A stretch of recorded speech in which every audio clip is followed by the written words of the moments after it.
भारत माता की जय। नमस्ते नेचर। साथियों, मैं आपका सहयोगी राजेश हिंदुस्तानी। मैं आपसे एक बात पूछना चाहता हूँ कि जब हमें भगवान ने जन्म दिया, हमारे शरीर को भगवान ने बनाया और उन्होंने हमारे शरीर में पित्ताशय की थैली बनाई और हमारे हर पसलियों को जो है हमारे थैलियों में बांधा, तो वो जब वो अगर ख़राब हो सकती है जो वास्तविक है और बहुत मजबूत चीज़ है, स्थायी है, अगर वो किसी रूप से फट सकती है या आपके पित्ताशय में पत्थरी बनती है तो आप उसको अगर निकाल देते हैं तो जो उसका उपयोग है शरीर में उसका क्या होगा?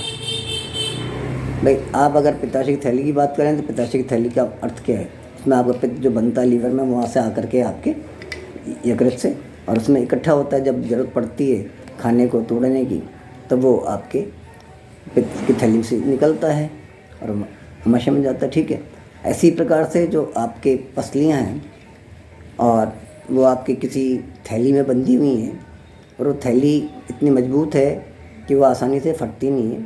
आपने देखा होगा कि चंद केस प्रकरण में ही आपके कोई झिल्ली फट गई, हर्निया केस होता है कि वो भी आपने ज़्यादा मेहनत करी, अननेसेसरली, मतलब आपने खूब एक्सरसाइज कर ली, डोले शोले बनाने के चक्कर में बहुत वज़न उठा लिया या घर में झटके से कोई वज़न उठा लिया तो कुछ हो सकता है, या कोई चोट लग जाए तो फट सकती है।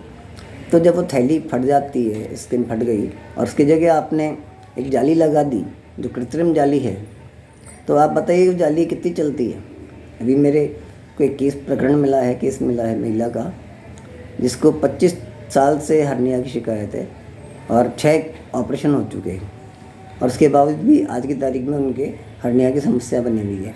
तो मुझे बताइए फिर क्या मतलब निकला कि जब आपके हर्निया की समस्या है ही ख़त्म ही नहीं हो रही तो फिर क्या आपने उपचार कर दिया? फिर आप बार बार ऑपरेशन कराते रहते हैं, कराते रहिए। ऐसे ही पथरी है कि आप पथरी कहेंगे भाई हमारे गॉल ब्लैडर में पथरी बन गई तो कह देंगे जी आप निकलवा लो, गॉल ब्लैडर रिमूव कर दो, आपकी समस्या ख़त्म। समस्या ख़त्म नहीं होती है, तो पथरी वहाँ नहीं बन के पथरी कहीं और बनेगी, क्योंकि आपके शरीर में जो पथरी बनने का एक गुण है, जो जैसे आप अवगुण बोलिए, गुण क्या अवगुण है, तो वो तो अभी ख़त्म नहीं हुआ ना, समाप्त नहीं हुआ। आपने उसका तो उपचार किया ही नहीं है। किडनी में पथरी बनती है, ऑपरेट करके निकाल देते हैं, पता पड़ता है 6 महीने 7 महीने बाद वापस बन गई, क्योंकि आपने उसकी समस्या का समाधान नहीं किया। हम ये कहते हैं कि आप हमारे पास आइए, हम आपकी हड्डियाँ भी सही करेंगे, आपकी पथरी भी गॉल ब्लैडर से भी निकाल देंगे और दोबारा नहीं बनेगी। विशेषता जो आयुर्वेद की और एक्यूप्रेशर की है वो यही है कि भाई आपका जो उपचार होता है उसका उचित समाधान होता है, स्थायी समाधान होता है। हम ये नहीं कहते कि हमने ऑपरेट कर दिया, साहब चीरा फाड़ी कर दी और कुछ कर दिया और उसके बाद आप जाइए और दोबारा हो जाएगी समस्या, तो मतलब नहीं है। जैसे कैंसर है, सब कुछ कर लेते हैं लेकिन कैंसर दोबारा होता है। आपके कैंसर भी छोड़िए, कैंसर तो बहुत बड़ी बीमारी मानी जाती है।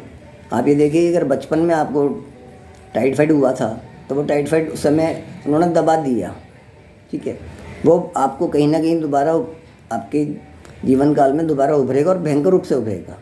और ये केसेस होते हैं, मैं खुद भुगतभोगी हूँ और भी हैं, मैंने देखे हैं, तो ये बार बार बढ़ता है और वो भयंकर रूप से विस्फोट करता है, जो बहुत ख़तरनाक होता है। तो मेरा यही कहना है कि भाई आप अपनी जीवन शैली बदलिए, आप आयुर्वेद पे और प्राकृतिक चिकित्सा में विश्वास करिए। आप विश्वास सोच ही नहीं सकते जो हम परिणाम दे सकते हैं, जितनी जल्दी हम परिणाम दे सकते हैं उतनी जल्दी आपको कोई पैथी भी नहीं आपको दे सकती, कोई पद्धति आपको नहीं दे सकती। जय माता दी, नमस्कार।